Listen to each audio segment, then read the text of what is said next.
This channel does not promote any violence, harmful, or illegal activities. All content provided by this channel is meant for an educational and information purpose only.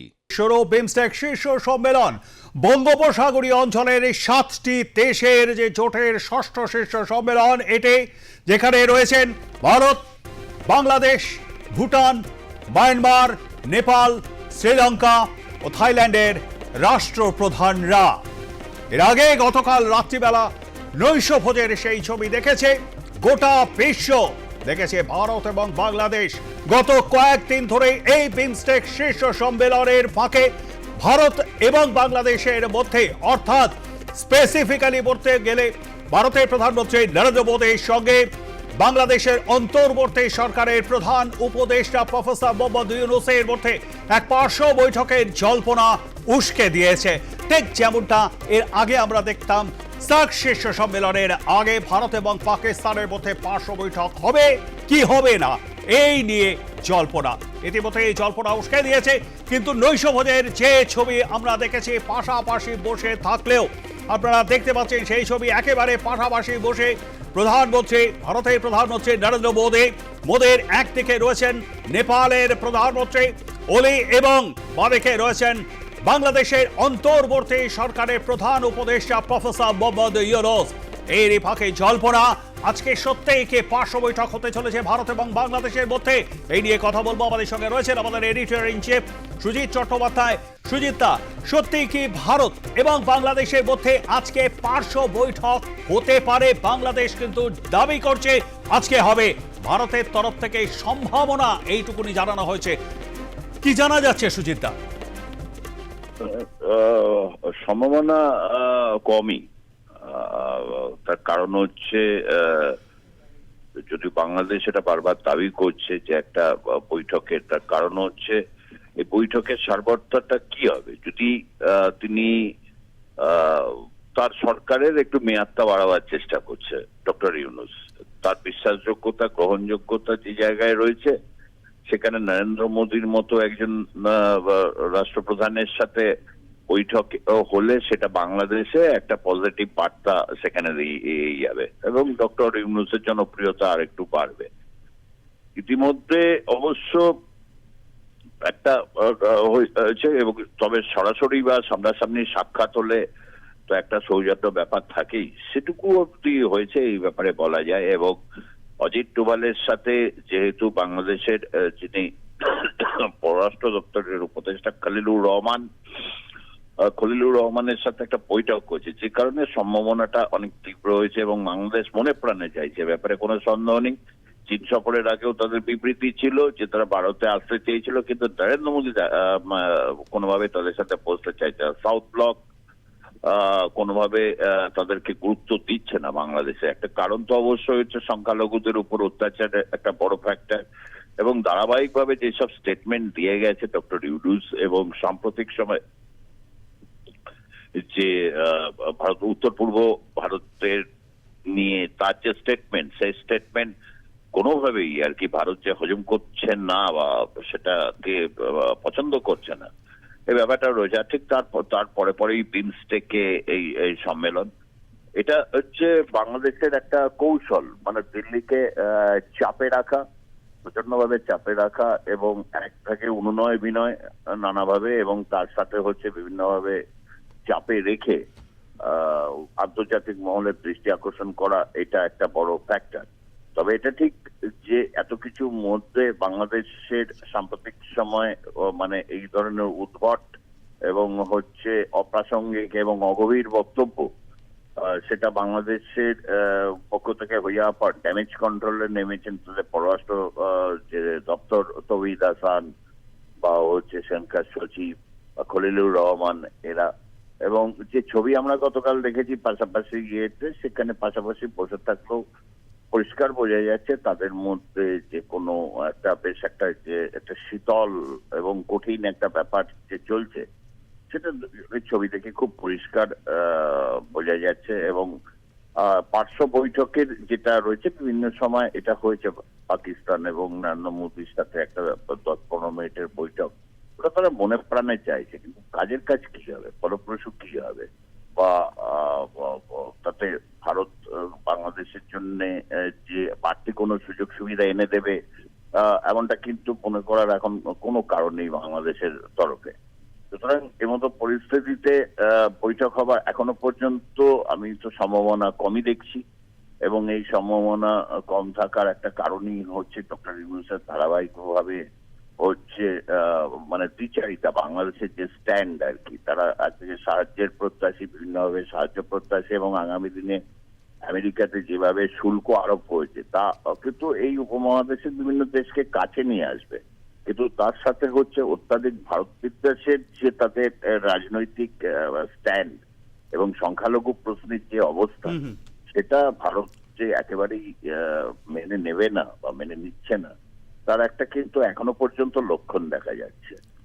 সব মিলিয়ে মিশিয়ে বিমস্টেক অত্যন্ত গুরুত্বপূর্ণ বহু রাজনৈতিক বিষয়। এমন এমন দেশ ওখানে রয়েছে যেখানে চীনকেও বাদ রাখা আছে, পাকিস্তানও বাদ। এমন দেশের সাথে রয়েছে বিমস্টেক ভারতের জন্য অত্যন্ত গুরুত্বপূর্ণ। একমাত্র হচ্ছে পজিটিভ দিক এইটা, যে জায়গা থেকে দাঁড়িয়ে বাংলাদেশের সাথে তাদের সৌজন্যমূলক ব্যাপারটা থাকবে, কিন্তু এমন কোন গভীরতা বা এমন কোন সুযোগ ভারত তৈরি করে দেবে না বাংলাদেশকে, যেটা হচ্ছে ডক্টর ইউনূসকে তার অ্যাডভার্টাইজমেন্ট বা হিসাবে তারা কাজে লাগাতে পারে। ধন্যবাদ আমাদের সঙ্গে থাকবার জন্য সুজিতা। কথা বলছিলাম আমাদের এডিটর ইন চিফ সুজিত চট্টোপাধ্যায়ের সঙ্গে।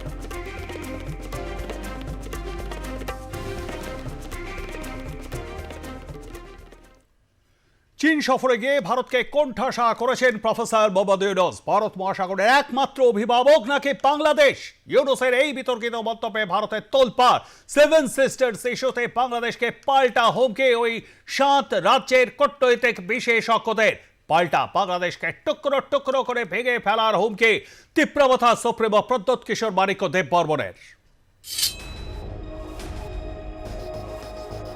শি জিনপিং এর সঙ্গে কথা বলতে গিয়েছিলেন চীনে, কিন্তু সেখানেও পাকালেন ঘোঁট। কথা হচ্ছে বাংলাদেশের অন্তর্বর্তীকালীন সরকারের প্রধান উপদেষ্টা মোহাম্মদ ইউনূসকে নিয়ে। তার একটা মন্তব্যে বর্তমানে সমালোচনার ঝড়, তোলপাড় বিশ্ব। চীন সফরে গিয়ে সেভেন সিস্টার্স এর মতো স্পর্শকাতর বিষয় নিয়ে মন্তব্য করেছিলেন ইউনূস, যা নিয়ে বিতর্ক দানা বেঁধেছে। ঠিক কি বলেছিলেন মোহাম্মদ ইউনূস? বলেছিলেন সেভেন সিস্টার্স অর্থাৎ ভারতের উত্তর পূর্বাঞ্চলীয় 7 রাজ্য অসম, অরুণাচল প্রদেশ, নাগাল্যান্ড, মণিপুর, মিজোরাম, ত্রিপুরা ও মেঘালয়ের জন্য ভারত মহাসাগরের একমাত্র অভিভাবক নাকি বাংলাদেশ। ভারতের সেভেন সিস্টার্স নিয়ে বাংলাদেশের এই মন্তব্যকে ভালোভাবে দেখছেন না কূটনৈতিক বিশেষজ্ঞরা। ইউনূস চীনে ব্যবসা বাণিজ্য সম্পর্কে আলাপ আলোচনা করতে গিয়েছিলেন, সেখানে কেন এই প্রসঙ্গ তুললেন তা নিয়ে বিতর্ক শুরু হয়েছে।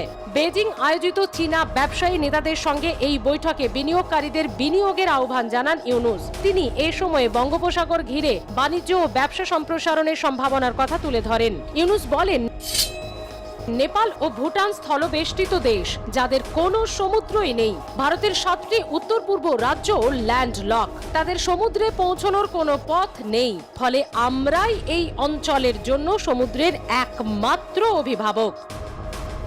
তাই এই সব দেশের মধ্যে সংযোগ স্থাপনের ওপর জোর দেন ইউনূস, যা বাণিজ্য বৃদ্ধিতেও সাহায্য করবে। 7 states of India, eastern part of India, called Seven Sisters.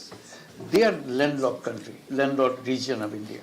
They have no way to reach out to the ocean. We are the only guardian of the ocean for all this region. So this opens up a huge possibility. So this could be an extension of the Chinese economy, build things, produce things, market things, bring things to China, bring it out to the whole rest of the world. That's the production house for you. So that's the opportunity we should seize and we should implement, we should get it done. Nepal has unlimited hydropower, which is a blessing. Bhutan has unlimited hydropower. That's a blessing. We can bring it to our purpose, to our setting up our factories and so on. And from Bangladesh, you can go anywhere you want because the ocean is in our backyard. So this is the opportunity that we want to take. And not necessarily it will be something you produce and sell it to the world. You can produce in Bangladesh, sell it to China too. because it's a market which is easier, cheaper to produce it in Bangladesh, or it's easier, cheaper to produce it in China. That will be the question you'll be raising yourself. Any kind of business is okay. It could be highly technology-oriented business. It could be relocation of entire factory. That's also, it could be assembly line businesses, whatever. So this is a challenge we can take together to make it happen. That's the story that we want to discuss with you, how to make it happen, what are the impediments on the way, what needs to be done to clear up the path. ইউনূসের এই ধরনের মন্তব্যে তোলপাড় ভারতের রাজনীতিক ও নীতি নির্ধারক মহল। ভারতের উত্তর পূর্ব রাজ্যগুলিতে তীব্র প্রতিক্রিয়া সৃষ্টি হয়েছে। ইউনূসকে কড়া হুঁশিয়ারি দেন তিপ্রা মথা দলের সুপ্রিমো প্রদ্যোৎ কিশোর মাণিক্য দেব বর্মন। বাংলাদেশকে টুকরো টুকরো করে ভেঙে নিজেদের জন্য সমুদ্র পথ তৈরি করার হুমকি দেন তিপ্রা মথা সুপ্রিমো। বলেন, বাংলাদেশের সঙ্গে যুদ্ধের জন্য তৈরি আছে তিপ্রা আশা। আজকেও যদি তিনি বাংলাদেশের সঙ্গে যুদ্ধের কথা বলেন, তাহলে ত্রিপুরার সকল জনজাতি মানুষজনরা ওনার সাথে দাঁড়িয়ে যাবেন যুদ্ধের জন্য, অধিকারের জন্য। বাংলাদেশের শুধুমাত্র একটি পরিবারের বন্ধুত্বপূর্ণ সম্পর্ক ছিল তিপ্রা মথার, সেটি হলো শেখ মুজিবুর রহমানের পরিবার। बांग्लादेश के गवर्नमेंट नहीं बदलने वाले। हमको लगता है कि बांग्लादेश हमारा दोस्त था, गलत बात। हमारा दोस्त बांग्लादेश में एक परिवार था, शेख मुजीबुर रहमान का परिवार था। চট্টগ্রাম বন্দর নিয়েও বিতর্ক তৈরি হয়েছে ইউনূসের মন্তব্যে। চট্টগ্রাম বন্দর ত্রিপুরার সাবরুম থেকে মাত্র ৭৫ কিলোমিটার দূরে। ২০২৪ সালে মার্চে প্রধানমন্ত্রী নরেন্দ্র মোদী সাবরুমে একটি স্থলবন্দর উদ্বোধন করেন। এই বন্দর থেকে সরাসরি চট্টগ্রাম বন্দরে পৌঁছানো সম্ভব, যা কলকাতা বা হলদিয়া বন্দরের চেয়ে অনেক কাছে। তিপ্রা মথা সুপ্রিমো জানিয়েছেন, ইউনূস যে বন্দরের কথা বলছেন তার থেকে ত্রিপুরার দূরত্ব মাত্র কয়েক মাইল। ভারতের সবচেয়ে বড় ভুল ছিল ১৯৪৭ সালে চট্টগ্রাম বন্দর ছেড়ে দেওয়া। বরং কোটি কোটি টাকা খরচ না করে বাংলাদেশ ভেঙে নিজেদের সমুদ্র বন্দর পাওয়া উচিত। সেই অংশগুলো দখল করে নেওয়া উচিত, কারণ তা সবসময় ভারতের অংশ হতে চেয়েছে। जो ये मोहम्मद यूनुस कह रहा है ना कि हम लोग गार्डियन ऑफ द ओशन है, वो चिटागोंग हिल ट्रैक्ट, वो किसका राज्य था, किसका किंगडम था? और बांग्लादेश का ये मजाल कि हमको धमकी दे, हम लोग रेडी हैं। आज भी अगर मैं बांग्लादेश में बात करूं तो मेरे तिपरासा लोग मेरे साथ खड़ा है। ইউনূসের মন্তব্যের তীব্র নিন্দা করে একে উস্কানিমূলক এবং দায়িত্ব জ্ঞানহীন বলেছেন মণিপুরের প্রাক্তন মুখ্যমন্ত্রী এন বীরেন সিং। এ নিয়ে তার বক্তব্য, ভারতের মতো একটি দেশ সম্পর্কে বেপরোয়া মন্তব্য করা কেবল বোকামিই নয়, বরং এর ফল তাকে ভুগতেও হতে পারে। ভারতের উত্তর পূর্বাঞ্চলকে ভূ রাজনৈতিক খুঁটি হিসেবে ব্যবহার করছে মোহাম্মদ ইউনূস নেতৃত্বাধীন অন্তর্বর্তীকালীন সরকার। এক্স হ্যান্ডেলে এক পোস্টে হেমন্ত বিশ্ব শর্মা বলেছেন, মোহাম্মদ ইউনূসের এই ধরনের প্ররোচনামূলক মন্তব্যকে হালকাভাবে নেওয়া হচ্ছে না। প্রধানমন্ত্রী নরেন্দ্র মোদীর অর্থনৈতিক উপদেষ্টা পরিষদের সদস্য সঞ্জীব সান্যালের এই নিয়ে বক্তব্য, বাংলাদেশে চীনের বিনিয়োগকে স্বাগত, তবে ভারতের ৭টি রাজ্যে স্থলবেষ্টিত হওয়ার সঠিক তাৎপর্য কি? ইউনূসের বিতর্কিত মন্তব্য নিয়ে বাংলাদেশে নিয়োজিত ভারতের প্রাক্তন হাইকমিশনার ভিনা সিকরির বক্তব্য, ইউনূস ভালো করেই জানেন যে উত্তর পূর্বাঞ্চল ভারতের অবিচ্ছেদ্য অঙ্গ। বাংলাদেশ সরকারের সঙ্গে উত্তর পূর্ব ভারতের বঙ্গোপসাগরে প্রবেশাধিকার নিয়ে নিবিড় আলোচনা করা হয়েছে। এ বিষয়ে আনুষ্ঠানিক চুক্তিও হয়েছে। বাংলাদেশ উত্তর পূর্ব ভারতের জন্য সংযোগ সুবিধা দেওয়ার ব্যাপারে আগ্রহী না হলে এর পাল্টা নদীর জল সম্পর্কিত কোনো অধিকারও তাদের দেওয়া হবে না। কংগ্রেস নেতা পবন খেরা বলেন, ভারতকে ঘিরে ধরতে চীনকে আমন্ত্রণ জানাচ্ছে বাংলাদেশ। বাংলাদেশ সরকারের এই মনোভাব আমাদের উত্তর পূর্বাঞ্চলের নিরাপত্তার ক্ষেত্রে খুবই বিপজ্জনক। সরকার মণিপুর সামলাতে পারছে না, চীন অরুণাচলে এরই মধ্যে গ্রাম তৈরি করা শুরু করেছে।